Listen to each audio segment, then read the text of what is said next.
So I'm just wondering if there is any possibility or feasibility of the trilateral cooperation among these three players, the United States, China, and also Africa. Well, I think personally that the kind of cooperation that would be helpful would be cooperation that would help to facilitate and guarantee regional peace and regional security, the bedrock on which economic development can occur. But if you think about it, if you were an African head of state, you have the opportunity to have China investing in your country, you have the opportunity to have the US investing in their country.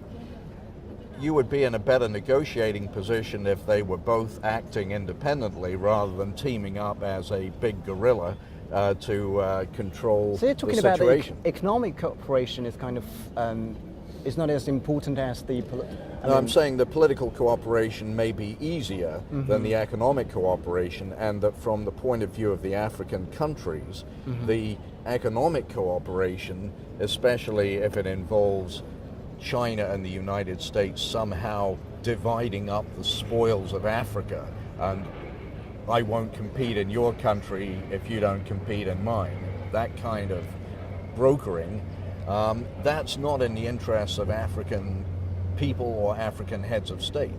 They want to be able to play off China and the United States in terms of bargaining on various deals. You are highly experienced in various regions, including the United States and also Europe, China, and also Africa. What's your personal suggestion or advice to the future Chinese investors who are interested in coming to Africa to do business? So I think what's important is two things. First of all, the development of human capital in Africa. So it's not good enough to come and take the resources without investing back into the development of the managerial talent in the region. And by the way, I think I used to be the dean of CEIBS in China, the leading business school in China.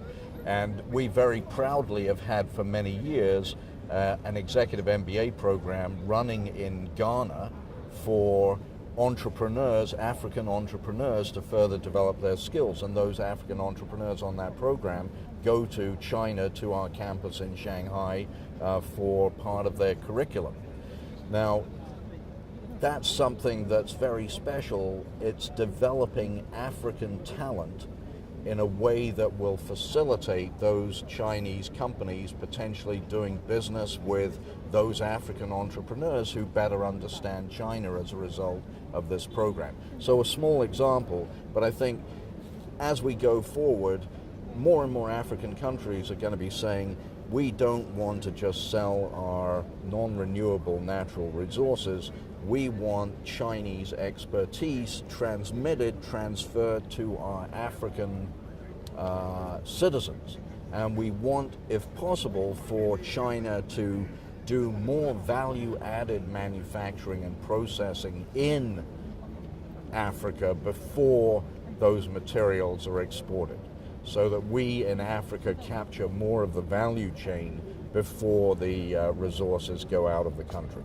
Thank you, Mr. Quelch. Thank you so much for taking this interview. Thank you.